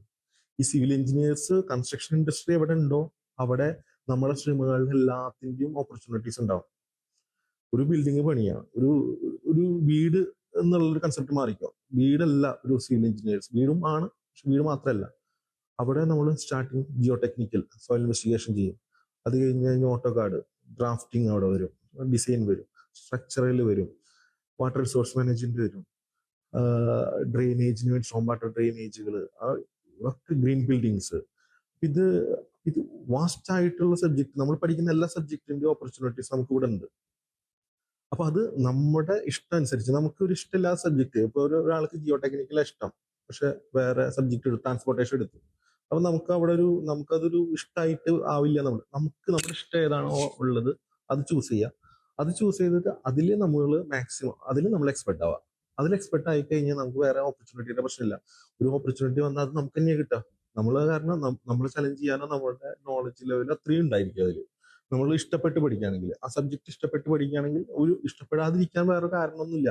ഇതിൽ ഇഷ്ടമാവാൻ മാത്രം ജിയോ ടെക്നിക്കലി ഇഷ്ടമാവണ ഒരു മണ്ണ്, അതിന്റെ ഘടന, അതിനായിട്ട് സോയിലിന്റെ properties, soil design, foundation design, ഇതിനൊക്കെ താല്പര്യമുള്ളവരായിരിക്കും. സ്ട്രക്ചറിലാണെങ്കിൽ സ്കെൽട്ടൻ, ബിൽഡിങ്ങിന്റെ ഫ്രെയിംസ് ഡിസൈൻ എങ്ങനെയാണ്, wind load, live load, dead load, ആ ലെവലിൽ ചിന്തിക്കുന്നവരായിരിക്കും സ്ട്രക്ചറിൽ താല്പര്യപ്പെടുക. പ്ലാനിങ് ആണെന്ന് വെച്ച് കഴിഞ്ഞാൽ റിസോഴ്സ് മാനേജ്മെന്റ്, നമുക്കുള്ള റിസോഴ്സിനെ എങ്ങനെ കൺസ്ട്രക്ഷനിൽ മാനേജ് ചെയ്യാം, അതൊക്കെ ആയിരിക്കും പ്ലാനിങ് ഡിവിഷനിലോട്ട് പോകുന്നത്. ഇത് നമ്മളാണ് നമ്മുടെ ഇഷ്ടം ചൂസ് ചെയ്യേണ്ടത്. സിവിൽ എഞ്ചിനീയറിംഗ് കഴിഞ്ഞ് കഴിഞ്ഞാൽ അവിടെ നമ്മൾ എക്സ്പെർട്ട് ആവാം. ഇന്നത്തെ സമയത്ത് എന്ന് പറഞ്ഞാൽ നമ്മൾ ഏതെങ്കിലും ഒരു സബ്ജക്റ്റിൽ കോൺസെൻട്രേറ്റ് ചെയ്യുക. അതായത് സിവിൽ എഞ്ചിനീയറിംഗ് ഇനീഷ്യൽ സ്റ്റേജിലുള്ള എക്സ്പീരിയൻസ് ഗെയിൻ ചെയ്ത് കഴിഞ്ഞാൽ നമുക്ക് ഇപ്പൊ പണ്ട് കാലത്ത് നമ്മൾ ഈ ഡോക്ടർ എന്ന് പറഞ്ഞ MBBS കാരെ കാണാൻ പോകുള്ളൂ. ഇപ്പൊ MD പീഡിയാട്രിഷ്യൻ. അപ്പൊ ഈ സിവിൽ എഞ്ചിനീയേഴ്സിൽ അതേപോലെ ഉണ്ട്. അപ്പൊ നമ്മള് ചൂസ് ചെയ്യണം. നമ്മൾ ഏതിലേക്ക് പോകണം നമ്മൾ ചൂസ് ചെയ്ത് അതിലേക്ക് കോൺസെൻട്രേറ്റ് ചെയ്ത് അതിനോട് പ്രൊജക്റ്റിലോട്ട് പോവുക. അപ്പൊ അങ്ങനെയാണെങ്കിൽ നമുക്ക് ഓപ്പർച്യൂണിറ്റീസ് ഇവിടെ ഒരു കുഴപ്പമില്ലാത്ത ഓപ്പർച്യൂണിറ്റീസ് ഉണ്ട്. സ്റ്റാർട്ടിങ്ങിൽ നമ്മൾ കോമൺ ആയിട്ടുള്ളതാണ്. സ്റ്റാർട്ടിങ് എപ്പോഴും നമ്മൾ കോമൺ ആയിട്ട് ജനറൽ ആയിട്ട് വർക്ക് ചെയ്ത് കഴിഞ്ഞാലാണ് നമുക്ക് ഓരോന്നിന്റെയും പ്രോസ് ആൻഡ് കോൺസ് മനസ്സിലാവുള്ളൂ. അതിനനുസരിച്ച് നമ്മൾ പ്രോസ് ആൻഡ് കോൺസ് എന്ന് പറഞ്ഞാൽ നമ്മളെ ഡിപ്പെൻഡ് ചെയ്തിട്ടുള്ള പ്രോസ് ആൻഡ് കോൺസ് ആണ്. അത് മനസ്സിലാക്കി കഴിഞ്ഞ് കഴിഞ്ഞാലാണ് നമുക്ക് ചൂസ് ചെയ്യാൻ എളുപ്പമായിരിക്കും. ചിലപ്പോ നമുക്കിപ്പോ ഇനി സിവിലിലെ ഫ്യൂച്ചർ ട്രെൻഡ്സ് എന്തൊക്കെയായിരിക്കും? അതപ്പോ തന്നെ ഇപ്പൊ AI ഓട്ടോമേഷനും മെഷീൻ ലേണിംഗ് കാര്യങ്ങളൊക്കെ നമ്മളെ നല്ലൊരു ഇൻഫ്ലുവൻസ് അല്ലെങ്കിൽ ഇമ്പാക്ട് ചെയ്യും. അപ്പൊ സാർ അത് പോസിറ്റീവ് ആയിട്ടാണോ നെഗറ്റീവ് ആയിട്ടാണോ എടുക്കുക? എല്ലാം പോസിറ്റീവാണ്. എല്ലാം നമുക്ക് ഈസിയാക്കാൻ വേണ്ടിയിട്ടാണ് മെഷീൻസും AI എല്ലാം. നമുക്കത് നമുക്കൊരു ദോഷമില്ല. സിമ്പിളായിട്ട് പറയുകയാണെങ്കിൽ അത് ഉപയോഗിക്കണം, അത് യൂട്ടിലൈസ് ചെയ്യണം. അത് യൂട്ടിലൈസ് ചെയ്യാത്തവരാണ് പുറത്തു പോവുക. അത് യൂട്ടിലൈസ് ചെയ്യണവര് ഗ്രോത്ത് ഉണ്ടാക്കുകയുള്ളൂ. AI ആവട്ടെ നമ്മുടെ ഈ ജോലി ഈസി ആക്കുകയാണ് അതൊക്കെ. ഇപ്പൊ AI ഉണ്ട്. ഇപ്പൊ 3D പ്രിന്റ് നിങ്ങളുടെ വണ്ടർഫുൾ ലാബാണ് നിങ്ങളുടെ ഐഡിയ ലാബ്. അതിൽ 3D പ്രിന്റിംഗ് മെഷീൻ ഉണ്ട്. അതിന്റെ ഒരു പ്രോട്ടോടൈപ്പ്, അതിന്റെ ഒരു ചെറിയൊരു മോഡൽ ഇവിടെ ഉണ്ട്. അപ്പൊ നമ്മളൊരു 3-4 ഇയേഴ്സ് ബാക്കാണ് നമ്മൾ 3D പ്രിന്റിങ്ങിനെ കുറിച്ച് നമ്മൾ കേട്ടു തുടങ്ങിയത്. അതേപോലെ അത് നമുക്ക് ബെനിഫിറ്റ് അല്ലേ? നമ്മുടെ റിസോഴ്സ്, നമ്മുടെ ടൈം. നമുക്ക് ഒരു വീട് പണിയാൻ ഒരു വർഷം വേണം വിചാരിക്കുക. നമ്മളത് 2 മാസം കൊണ്ട് പണിത് കഴിഞ്ഞാല് 3D പ്രിന്റിംഗിൽ അല്ലെങ്കിൽ ഒരു 1 മന്ത് കൊണ്ട് നമ്മൾ കൺസ്ട്രക്ട് ചെയ്ത് കഴിഞ്ഞ് കഴിഞ്ഞാൽ നമുക്കൊരു കൊല്ലം 1 ഇയറിൽ നമുക്ക് 12 വീട്സ് കൺസ്ട്രക്ട് ചെയ്യാൻ പറ്റും. അപ്പൊ നമ്മൾ അങ്ങനെ ചിന്തിക്കണം. 3D പ്രിന്റിംഗ് വന്നു, ലേബേഴ്സിന് ജോലി പോകും, സിവിൽ എഞ്ചിനീയേഴ്സിന് ജോലി ഇല്ല. നമുക്കൊരു കൊല്ലം 1 ആണ് ഉള്ളതെങ്കിൽ 3D പ്രിന്റിംഗ് വന്നാൽ നമുക്ക് 12 ആണ്. അപ്പൊ അത് ഗ്രോത്ത് അല്ലേ? നമ്മളെ സംബന്ധിച്ച് നമുക്ക് കൂടുതൽ ഔട്ട്പുട്ട് കിട്ടല്ലേ? എല്ലാ ഫീൽഡും അങ്ങനെയാണ്. ഇപ്പൊ പണ്ട് കോർഡിനേഷൻ ഭയങ്കര ബുദ്ധിമുട്ടായിരുന്നു. സ്റ്റാർട്ടിങ് സ്റ്റേജില് കോർഡിനേഷൻ ഭയങ്കര ബുദ്ധിമുട്ടാണ്. അതായത് ഇലക്ട്രിക്കൽ, പ്ലംബിങ്, മീറ്റിങ്ങുകൾ, ഫിസിക്കൽ മീറ്റിംഗ്സ്, ഡ്രോ ചെയ്യുക, സൈറ്റിൽ നമ്മൾ വരയ്ക്കുക, ഡ്രോ ചെയ്യും. ഇതിൽ കൂടിയാണ് ലൈൻ പോണത്. അപ്പൊ അവിടെ എന്തെങ്കിലും MEP ക്രോസിംഗ് ഉണ്ടോ? ഇതൊക്കെ നമുക്ക് ഇനിഷ്യൽ സ്റ്റേജിൽ തന്നെ പ്ലാൻ ചെയ്ത് പോകണം. എവിടെയെങ്കിലും ഒരു തടസ്സം വന്നു കഴിഞ്ഞാൽ പിന്നെ എസ്റ്റിമേറ്റേ മാറിപ്പോകും. അപ്പോൾ വീണ്ടും റീവർക്ക് ഒക്കെ വരും. ഇപ്പൊ ഭയങ്കര എളുപ്പമല്ലേ? BIM വന്നു. BIM നിങ്ങൾക്കൊക്കെ അറിയാം. BIM 2000 ഞാൻ BIM-നെ കുറിച്ച് 2010-11 ഞാൻ BIM-നെ കുറിച്ച് ആദ്യമായിട്ട് കേട്ടത്. ഞാൻ ആദ്യമായിട്ട് എന്റെ കരിയറിൽ BIM ആയിട്ട് ഇംപ്ലിമെന്റ് ചെയ്യുന്ന പ്രോജക്റ്റ് 2016 അത് ഒരു ഈ വേൾഡിലെ ഏറ്റവും one of the biggest super speciality paediatric cardiology ഹോസ്പിറ്റലിന് വേണ്ടിയിട്ടാണ് BIM. അതൊരു G+10 ഗുജറാത്തിലെ അഹമ്മദാബാദിലെ പ്രോജക്റ്റിന് വേണ്ടിയിട്ടാണ് BIM ഞാൻ ആദ്യമായിട്ട് BIM-ൽ വർക്ക് ചെയ്തത്. തുടക്കത്തിൽ നമുക്കത് അഡാപ്റ്റ് ചെയ്യാൻ ബുദ്ധിമുട്ടാണ്. BIM വന്നു, നമുക്ക് എങ്ങനെ ചെയ്യാൻ പറ്റും. പക്ഷെ നമ്മളത് മനസ്സിലാക്കി കഴിഞ്ഞാൽ നമ്മളെ ഭയങ്കരമായിട്ട് ഈസി ആക്കും. നമ്മുടെ ഒരു 8 മണിക്കൂറിന്റെ ജോലി ചിലപ്പോൾ അരമണിക്കൂറായിട്ട് കുറയും. നമ്മൾ ബ്രെയിൻ സ്ട്രോം ചെയ്യുന്ന സമയം നമ്മൾ റെഡ്യൂസ് ചെയ്യാൻ പറ്റും. അവര് നമുക്ക് വേണ്ടി ചെയ്യാനുള്ളൂ. അപ്പൊ അത് എളുപ്പമാണ്. AI അതെ. ഇപ്പൊ AI വന്നിട്ട് AI നമുക്കിപ്പോ AI ക്യാമറ വെച്ചിട്ട് സൈറ്റിലെ സേഫ്റ്റി സൂപ്പർവിഷൻ, നെക്സ്റ്റ് ലെവൽ സൈറ്റിലെ സൂപ്പർവിഷൻസ് AI ക്യാമറാസ് വെച്ച് ചെയ്യും. അതായത് ഇപ്പോഴത്തെ കണ്ടീഷൻ റിപ്പീറ്റഡ് ആക്ടിവിറ്റീസ് ഒക്കെ മെഷീൻസ് വെച്ച് ചെയ്യാൻ പറ്റും. ഇപ്പൊ ഒരു മെറ്റീരിയൽ ഷിഫ്റ്റിങ്, അതൊരു ഇവിടെ നിന്ന് എടുത്ത് ഇങ്ങോട്ട് മാറ്റണം. അതൊരു ലേബറെ വെക്കേണ്ട ആവശ്യമില്ല. അവർക്ക് പ്രൊഡക്റ്റീവായിട്ടുള്ള വേറെ ജോലി ചെയ്യാം. ഇത് മാറ്റാൻ വേണ്ടിയിട്ട് അൺസ്കിൽഡ് ലേബേഴ്സ് ആണ് വേണ്ടത്. ഇതൊരു മെഷീൻ ചെയ്ത് കഴിഞ്ഞാൽ എന്താ, നമുക്ക് ടൈം ലാഭമല്ലേ? ലേബറിന് വേറെ സ്ഥലത്ത് ഉപയോഗിച്ചൂടെ? അപ്പൊ ഇത് ഒരു സ്ഥലത്ത് ബുദ്ധിമുട്ടുണ്ടാക്കാൻ നമുക്ക് എഫക്റ്റീവ്ലി അത് പോസിറ്റീവാണ്. ടോട്ടൽ ഔട്ട്കം എന്ന് പറയുന്നത് പോസിറ്റീവാണ്. AIയുടെ ഇപ്പൊ AI സൂപ്പർവിഷൻ നമുക്ക് ചെയ്യാൻ പറ്റും. AI ക്യാമറ വെച്ച് സൂപ്പർവിഷൻ ചെയ്യാൻ പറ്റും. അപ്പൊ അതേപോലെ ഈ AIയും അതേപോലെ 3D പ്രിന്റിംഗ് ഇതൊക്കെ നമ്മളെ സംബന്ധിച്ച് അത് നമ്മൾ അഡാപ്റ്റ് ചെയ്ത് കഴിഞ്ഞ് കഴിഞ്ഞാൽ നമ്മുടെ സ്ട്രെസ്സും നമ്മുടെ വർക്കിംഗ് എൻവയോൺമെന്റ് ഈസി ആക്കാനാണ്. പക്ഷെ നമ്മളത് അഡാപ്റ്റ് ചെയ്തില്ലെങ്കിൽ നമ്മൾ ചിലപ്പോൾ ഫീൽഡ് ഔട്ട് ആയി പോകും ഇൻ ഫ്യൂച്ചർ സ്റ്റേജിൽ. പക്ഷെ നമ്മൾ ഈ ലേണിംഗ് നമ്മളെല്ലാ ടൈമിലും ലേൺ ചെയ്തുകൊണ്ടിരിക്കണം. ഇതൊക്കെ ലേൺ ചെയ്തിട്ട് വേണം നമ്മൾ ഗ്രോ ചെയ്യാൻ വേണ്ടി. സാർ സൈറ്റ് എക്സ്പീരിയൻസിന്റെ കാര്യം പറഞ്ഞാണല്ലോ. ഇപ്പോഴത്തെ ഗ്രാജുവേറ്റ്സിന്റെ ഒരു കാര്യം എന്ന് പറഞ്ഞാൽ മെയിൻ ആയിട്ട് അവർ പ്രിഫർ ചെയ്യുന്നത് ഓഫീസ് ജോബ്സാ. സൈറ്റ് ചൂസ് ചെയ്യണവരുണ്ട്, പക്ഷെ അതിന്റെ കൗണ്ട് ഭയങ്കര കുറവാണ്. അപ്പൊ ഒരു സൈറ്റിന്റെ എക്സ്പീരിയൻസിന്റെ ഇമ്പോർട്ടൻസ് എന്താ? അതുപോലെ തന്നെ ഒരു ഫ്രഷർ സൈറ്റിലോട്ട് വരുമ്പോൾ എന്തൊക്കെ കാര്യങ്ങൾ അറിഞ്ഞിരിക്കണം?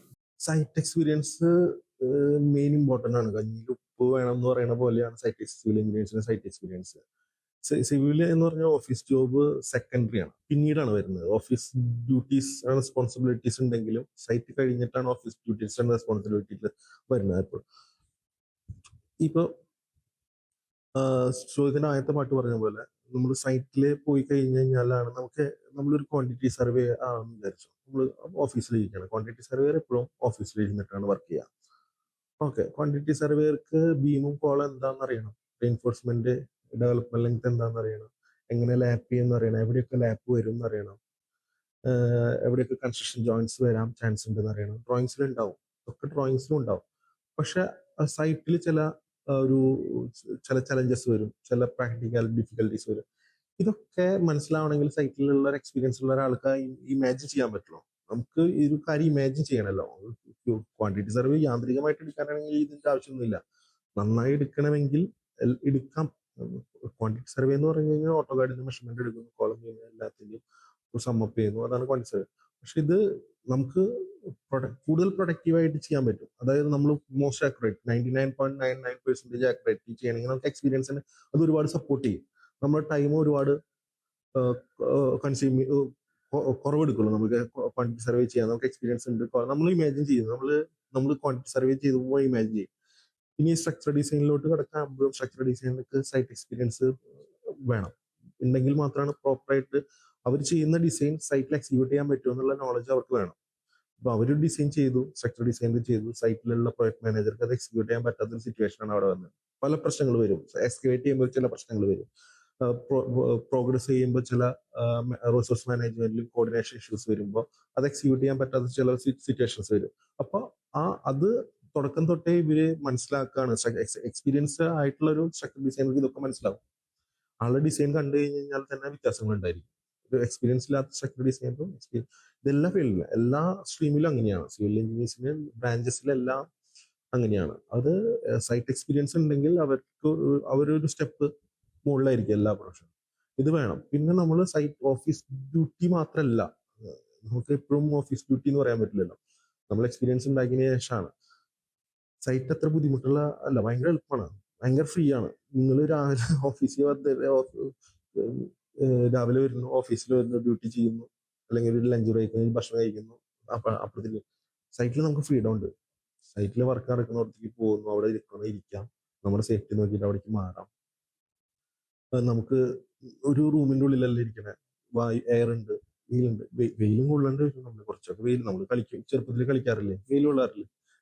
നമ്മൾ ജോലി ചെയ്യുമ്പോൾ വെയിൽ കൊള്ളാൻ പാടില്ല. നമുക്ക് ഹെൽമെറ്റ് ഉണ്ട്, നമ്മൾ അതിന്റെ പ്രിക്കോഷൻസ് എടുത്ത് നമുക്ക് സുഖമാണ്, നല്ല സുഖമാണ്. സൈറ്റിൽ നമ്മൾ എൻജോയ് ചെയ്ത് വർക്ക് ചെയ്യുകയാണെങ്കിൽ, നല്ല പ്രോജക്റ്റ് കിട്ടുകയാണെങ്കിൽ നമുക്ക് സൈറ്റ് ഭയങ്കര ഹാപ്പി ആയിരിക്കും. നമ്മൾ സൈറ്റിൽ നിന്ന് മാറില്ല. നമ്മൾ എനിക്കും അറിയാം, 60-70 വയസ്സായ ആൾക്കാർക്ക് സിവിൽ എഞ്ചിനീയേഴ്സിൽ ഇപ്പോഴും സൈറ്റിൽ പോകാൻ താല്പര്യമുള്ള ആൾക്കാരുണ്ട്. ഇപ്പോഴും സൈറ്റിലാണ് അവരുടെ ജീവൻ ഇരിക്കുന്നത്. ആ സൈറ്റിൽ നിൽക്കുക, സൈറ്റിലെ ലേബേഴ്സ് മാനേജ്മെന്റ് ചെയ്യുക, മെറ്റീരിയൽ റിസോഴ്സ് ചെയ്യുക, അവിടെ പ്ലാൻ ചെയ്യുക, അവിടെ റിസോഴ്സിനെ അറേഞ്ച് ചെയ്യുക. ഇതൊക്കെ ഒരു ചലഞ്ചിങ് ആണ്. അത് ഭയങ്കര ഇഷ്ടപ്പെട്ട് ചെയ്യാൻ പറ്റും നമുക്ക്. അപ്പൊ അത് കഴിഞ്ഞിട്ട് ഇഷ്ടപ്പെട്ട് ചെയ്ത് കഴിഞ്ഞാൽ പിന്നെ നമുക്ക് മാറണമെങ്കിൽ മാറാം. നമുക്ക് വേണ്ട, നമുക്ക് എക്സ്പീരിയൻസ് ആയി, പിന്നെ നമ്മളുടെ എനിക്ക് താല്പര്യമുള്ളത് ഈ ഫീൽഡാണ്, മാറിപ്പോവാം. പക്ഷെ സൈറ്റിലാണ് ഏറ്റവും അധികം സിവിൽ എഞ്ചിനീയർ സ്റ്റാർട്ട് ചെയ്യേണ്ടത്, സ്റ്റഡി ചെയ്യേണ്ടത് ഫീൽഡ്. സൈറ്റ് എന്ന് പറഞ്ഞാൽ എന്തുവാ, ബ്രിഡ്ജ് ആവാം, എന്തിന്റെയും സൈറ്റ് ആവാം. ഞാൻ പറയണ എല്ലാവരും ട്രൈ ചെയ്തിരിക്കണം, എന്നിട്ടാണ് നമുക്ക് ചൂസ് ചെയ്യാൻ പറ്റുള്ളൂ. ബിൽഡിങ്സ് നോക്കണം, ബ്രിഡ്ജസ് നോക്കണം, മറൈൻ പ്രൊജക്ട്സ് നോക്കണം, റെയിൽവേ നോക്കണം, എയർപോർട്ട്സ് നോക്കണം, എല്ലാം നോക്കണം. അതിനുശേഷം നമുക്ക് ചൂസ് ചെയ്യാൻ പറ്റും. അപ്പൊ സൈറ്റ് എന്ന് പറയുന്നത് ബുദ്ധിമുട്ടുള്ളതല്ല. ബുദ്ധിമുട്ടുണ്ട് എന്ന് ഒരു പ്രൊപ്പഗണ്ട ഉണ്ടാക്കി വെച്ചേക്കുക. സൈറ്റിൽ വെയിൽ കൊള്ളണം, തണലുള്ള ഇഷ്ടപ്രായ സ്ഥലങ്ങളുണ്ട്, അങ്ങനെ വെയിൽ കൊള്ളേണ്ട ആവശ്യമൊന്നുമില്ല. സൈറ്റിൽ നമ്മൾ ചെക്ക് ചെയ്യണം, നമ്മൾ സൈറ്റിൽ ശ്രദ്ധിക്കണം. നമ്മളുടെ ഭാഗത്തുനിന്ന് മിസ്റ്റേക്ക്, നമ്മൾ ഡ്രോയിങ് സ്റ്റഡി ചെയ്ത് പോയി നമ്മളത് ഉത്തരവാദിത്തോടെ ചെയ്തു കൊടുക്കണം. ഈ ഉത്തരവാദിത്വം ഓഫീസ് ഡ്യൂട്ടിക്കും ഉണ്ട്. വേറെ ബുദ്ധിമുട്ടുള്ള കാര്യങ്ങളൊന്നുമല്ല. അവര് സൈറ്റിൽ പോയി കഴിഞ്ഞാൽ ഗ്രോത്ത് പെട്ടെന്ന് ഉണ്ടാവുള്ളൂ. സർ, നമ്മളിപ്പോ കറന്റ് സിവിൽ പഠിക്കുന്നവർക്കും ഗ്രാജുവേറ്റ് ആവാൻ പോണവർക്കും സാറിന് ഒരു അഡ്വൈസ് കൊടുക്കാനുണ്ടെങ്കിൽ അത് എന്തായിരിക്കും? പഠിക്കുക, എല്ലാം പഠിക്കുക. ഇപ്പൊ ഗ്രാജുവേറ്റ്സ്, ഫ്രഷേഴ്സ് ആവട്ടെ, ഞാൻ പറഞ്ഞു ഇപ്പൊ പറഞ്ഞ പോലെ തന്നെ നമ്മള് ഇറങ്ങാം, സബ്ജക്റ്റിലോട്ട് ഇറങ്ങി ചെന്ന് പഠിക്കുക. നമ്മള് വെറുതെ അവിടുന്ന് ഇവിടുന്നും കേട്ടത് അങ്ങനെയല്ല, നമുക്ക് അറിയണം. ഞാൻ പഠിക്കുന്ന സമയത്ത് എന്ന് പറഞ്ഞു കഴിഞ്ഞാല് ഫൈനൽ ഇയേഴ്സ് ആവട്ടെ, നമുക്ക് ഓപ്പർച്യൂണിറ്റി എന്ന് പറഞ്ഞാൽ ജോബ് ഓപ്പർച്യൂണിറ്റി അല്ല ഞങ്ങൾ നമുക്ക് മെറ്റീരിയൽസ്, സ്റ്റഡി മെറ്റീരിയൽസ് ഇപ്പൊ നിങ്ങൾക്ക് സിമ്പിൾ ആണ്, ഈസിയാണ്. ഇപ്പൊ നമുക്ക് എന്തെങ്കിലും ഒരു വീട് ഉണ്ടെങ്കിൽ നമുക്ക് ചാറ്റ് ജിപിടിയോടോ എവിടെയെങ്കിലും ചോദിച്ചു കഴിഞ്ഞാൽ അതിന്റെ ഫുൾ എക്സ്പ്ലനേഷൻ കിട്ടും. ഗൂഗിളിൽ അടിച്ചു കഴിഞ്ഞാൽ നമുക്ക് അതിന്റെ ഫോട്ടോസ്, വീഡിയോസ് എല്ലാം കിട്ടും. അന്ന് ലിമിറ്റഡ് ആയിരുന്നു, ഇല്ല എന്ന് പറയാൻ പറ്റില്ല, ലിമിറ്റഡ് ആയിരുന്നു. നമുക്ക് അത്ര റിസോഴ്സസ് കുറവായിരുന്നു, കമ്പ്യൂട്ടർ റിസോഴ്സസും ഇന്റർനെറ്റ് ഫെസിലിറ്റീസ് ഒക്കെ കുറവ്. മൊബൈലും ഉണ്ടായിരുന്നില്ല. ആ മൊബൈൽ ഉണ്ടായിരുന്നു, ഈ ആൻഡ്രോയിഡ് ആയി വരുന്നുണ്ടായിരുന്നു. അപ്പൊ ആ ടൈമിലേക്ക് നമുക്ക് ഇപ്പൊ അങ്ങനെയല്ല. അപ്പൊ നമ്മൾ ചോദ്യങ്ങൾ ചോദിക്കണം. നമ്മൾ ജോലിക്ക് പോകണമെന്ന് വിചാരിച്ചു, അല്ലെങ്കിൽ ഫൈനൽ ഇയേഴ്സ് ആണ്, നിങ്ങൾ കാണുന്നവരോടൊക്കെ സിവിൽ എഞ്ചിനീയറിംഗിന്റെ ക്വസ്റ്റ്യൻസ് ചോദിക്കണം. നിങ്ങൾ കേട്ടു, ഒരു സാധനം കേട്ടു, ഇപ്പൊ ഞാൻ പറയുന്ന പല കാര്യങ്ങളും നിങ്ങൾക്ക് മനസ്സിലാവാത്തുണ്ട്, നിങ്ങൾ ചോദിച്ചിട്ടില്ല, പക്ഷെ ചോദിക്കണം. ഇതെന്താണ്, എവിടെ ആയിക്കോട്ടെ, ചോദിക്കണോണ്ട് എന്താ ബുദ്ധിമുട്ട്? ചിലപ്പോൾ അവർക്ക് കിട്ടുണ്ടാവില്ല. കിട്ടാത്താണെങ്കിൽ അവർ റെഫർ ചെയ്ത് പറഞ്ഞുതരും. അവർക്കും നല്ലതാ, നമുക്കും നല്ലതാ. അപ്പൊ നമ്മൾ ക്വസ്റ്റ്യൻസ് എപ്പോഴും ചോദിക്കുക, നമുക്കറിയാത്തതിനെ കുറിച്ച് ക്വസ്റ്റ്യൻസ് ചോദിക്കുക. അപ്പൊ നമുക്ക് കൂടുതൽ കിട്ടും. നമ്മളിപ്പോ ഒരു ബുക്ക് വായിക്കുമ്പോൾ നമ്മൾ 100 വേർഡ്സ് ഉണ്ടെങ്കിൽ 10 വേർഡ്സിന്റെ അർത്ഥം അതെന്താണ്, ഫീൽഡിൽ എങ്ങനെയാണ്, അല്ലെങ്കിൽ സിവിൽ എഞ്ചിനീയറായിട്ട് എങ്ങനെയാണ് നമുക്കറിയില്ല. നമ്മൾ ചോദിക്കുക, അറിയുന്നവരോട് ചോദിക്കുക, ടീച്ചർമാരോട് ചോദിക്കുക, നമ്മളെ ഫീൽഡിലുള്ള ആൾക്കാരോട് ചോദിക്കുക, പാരന്റ്സിനോട് ചോദിക്കുക, ഫീൽഡിലുള്ളവരോട് ചോദിക്കുക. അപ്പൊ ഈ കമ്മ്യൂണിക്കേറ്റ് ചെയ്യുമ്പോൾ നമ്മുടെ നോളജ് ഓട്ടോമാറ്റിക് ആയിട്ട് കൂടും. അപ്പൊ നമ്മളെപ്പോഴും ഇൻഡിസിസായിട്ട് നമ്മളത് ചോദിക്കുക, മനസ്സിലാക്കുക, ക്വസ്റ്റ്യൻസ് എപ്പോഴും ചോദിച്ചുകൊണ്ടിരിക്കുക. നമുക്കറിയാത്തതിനെ കുറിച്ച് നമ്മൾ എന്തിനാ പേടിക്കുന്നത്? ക്വസ്റ്റ്യൻസ് ചോദിക്കാൻ എന്തിനാ പേടിക്കുന്നത്? ആരും ഒന്നും പറയില്ലല്ലോ. ക്വസ്റ്റ്യൻസ് കിട്ടില്ലെങ്കിൽ നമുക്ക് റെഫർ ചെയ്തിട്ട് പറയാമെന്ന് പറയും.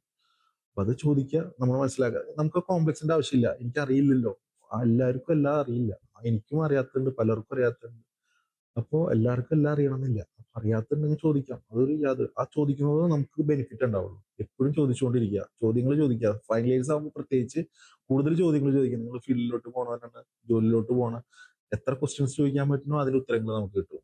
അപ്പൊ അത്രയും നമ്മൾ പെട്ടെന്ന് ഗ്രോ ചെയ്യും. ചോദ്യങ്ങൾ ചോദിക്കുക, വായിക്കുക, ചോദ്യങ്ങൾ ചോദിക്കുക. ഇതാണ് ലൈഫ്. ഫ്രഷേഴ്സ് ആണെങ്കിലും അതെ, സൈറ്റിൽ പോയി കഴിഞ്ഞ് കഴിഞ്ഞാല് നമുക്കറിയാത്ത കാര്യം ഡ്രോയിങ് സ്റ്റഡി ചെയ്യുക. അത് കഴിഞ്ഞ് കഴിഞ്ഞാൽ നമുക്കറിയാത്തതിനെ ചോദിക്കാം. നമ്മൾ ചോദിക്കാൻ മടി വിചാരിക്കരുത്. എല്ലാവരും ഈ പീരീഡ് കഴിഞ്ഞിട്ട് എത്തിണ്ടാവും. അപ്പൊ എല്ലാവർക്കും ഉത്തരങ്ങൾ പറയാനും താല്പര്യമുള്ളവരുണ്ടാവും, ചോദ്യങ്ങൾ കേൾക്കാൻ താല്പര്യമുള്ളവരുണ്ടാവും. അപ്പൊ നമ്മൾ ചോദിച്ചുകൊണ്ടിരിക്കുക, നമുക്ക് ഡൗട്ടുകൾ ക്ലിയർ ചെയ്തുകൊണ്ടിരിക്കുക. ആരോട് വേണമെങ്കിൽ ചോദിക്കാം, ലൈബ്രറീസിനോടും ചോദിക്കാം, എന്തുകൊണ്ട് അങ്ങനെ ചെയ്തു, ഇങ്ങനെ ചെയ്താൽ പോരെ, ചോദിക്കുന്നോണ്ട് എന്താ കുഴപ്പമില്ല. അപ്പൊ അവൻ പറയും, ഒരു കാര്യം പറയും, അത് തന്നെയാണോ ശരി എന്നുള്ളത് നമുക്കൊന്ന് സ്വയം അനലൈസ് ചെയ്യാൻ പറ്റും. അത് അനലൈസ് ചെയ്ത് വേറെ എഞ്ചിനീയറോട് ചോദിക്കാം, അവൻ ഇങ്ങനെ പറഞ്ഞു, അങ്ങനെ ചെയ്യാൻ പറ്റും. അപ്പൊ അതിന്റെ ടെക്നിക്കൽ വശം ആള് പറഞ്ഞു. ഇതൊക്കെ നമ്മളെ ഗ്രോ ചെയ്യും ഇനീഷ്യൽ സ്റ്റേജിൽ. ഇതാണ് നമ്മൾ ചോദ്യങ്ങൾ ചോദിച്ചുകൊണ്ട് നമ്മൾ വളരുക. അതാണ് ഈ സ്റ്റാർട്ടിങ് സ്റ്റേജിൽ ഫൈനൽ ഫ്രഷർ ആകുമ്പോഴും ഫൈനൽ ഇയേഴ്സും ഒക്കെ ആകുമ്പോൾ നമ്മൾ ചെയ്യേണ്ട കാര്യങ്ങൾ. ചിലപ്പോൾ നമ്മുടെ ലാസ്റ്റ് ക്വസ്റ്റ്യൻ എന്താണെന്ന് വെച്ച് കഴിഞ്ഞാൽ, ഇപ്പൊ സിവിൽ ഓപ്റ്റ് ചെയ്യാനായിട്ട് ഒരു ഓപ്ഷൻ ആയിട്ട് വെച്ചേക്കാണ്, എടുക്കണോ വേണ്ടയോ, അങ്ങനെ ഒരു കൺഫ്യൂഷനിൽ നിൽക്കുന്ന പിള്ളേരോട് സാറിന് എന്തായിരിക്കും പറയാൻ? നിങ്ങൾ കൺഫ്യൂഷൻ ഉണ്ടായിരുന്നു ആ ടൈമില്? ചെറിയൊരു അപ്പൊ എന്താ നിങ്ങളുടെ തോട്ട് എന്താണെന്ന് ഞാൻ അറിയാൻ വേണ്ടി ചോദിക്കാം. നിങ്ങൾക്ക് എന്തായാലും തോട്ട് വന്നിട്ടുണ്ട് ഇങ്ങനെ എടുക്കണോ ഒരു എന്താ ഇതിന്റെ ജോബ് ഓപ്പർച്യൂണിറ്റീസിന്റെ കാര്യം? അതാണ് ഏറ്റവും ഇന്ന് കേരളത്തില്, ഇന്ത്യയില്, അല്ലെങ്കിൽ വേൾഡില് ഏറ്റവും കൂടുതൽ ഓപ്പർച്യൂണിറ്റീസ് ഉള്ള ഒരു സബ്ജക്റ്റ് ആണ് സിവിൽ എഞ്ചിനീയറിംഗ്. അതിൽ ചൂസ് ചെയ്യേണ്ട, അതിന് ഓപ്പർച്യൂണിറ്റീസ് ഒരുപാടുണ്ട്. ഞാൻ പറയട്ടെ, ഈ സിവിൽ എഞ്ചിനീയേഴ്സിനെ സംബന്ധിച്ച് തുടക്കത്തിലൊരു സൈറ്റ് എക്സ്പീരിയൻസ് ഗെയിൻ ചെയ്യുന്നവരെ ഒരു ബുദ്ധിമുട്ടെന്ന് പറഞ്ഞു കഴിഞ്ഞാല് ചിലപ്പോൾ സാലറി ലിമിറ്റേഷൻസ് ഉണ്ടായിരിക്കും, പല പ്രശ്നങ്ങളും ഉണ്ടായിരിക്കാം. അപ്പൊ ഇത് കഴിഞ്ഞു കഴിഞ്ഞാല് സിവിൽ എഞ്ചിനീയേഴ്സ് ഗ്രോത്ത് ആണ് എവിടെയും. ഇപ്പൊ ഇന്ന് ഗൾഫിലുള്ള ഏറ്റവും കൂടുതൽ ഗൾഫിൽ ജോലി ചെയ്യുന്ന സിവിൽ എഞ്ചിനീയേഴ്സ് ഇന്ത്യയിൽ നിന്ന് അല്ലെങ്കിൽ കേരളത്തിൽ നിന്നാണ്. സിവിൽ എഞ്ചിനീയേഴ്സ് തന്നെയാണ്, ഗ്രാജുവേറ്റ്സ് ആണ്, അല്ലെങ്കിൽ ഡിപ്ലോമ ഹോൾഡേഴ്സ് ആണ്, IT-കാരാണ്. ഇവരൊക്കെ എഞ്ചിനീയേഴ്സ് ആയിട്ട് അവിടെ വർക്ക് ചെയ്യണം, പോസ്റ്റ് ഗ്രാജുവേഷൻ ഉള്ളവർ. ഓപ്പർച്യൂണിറ്റീസിന് ഒരു കുഴപ്പമില്ല.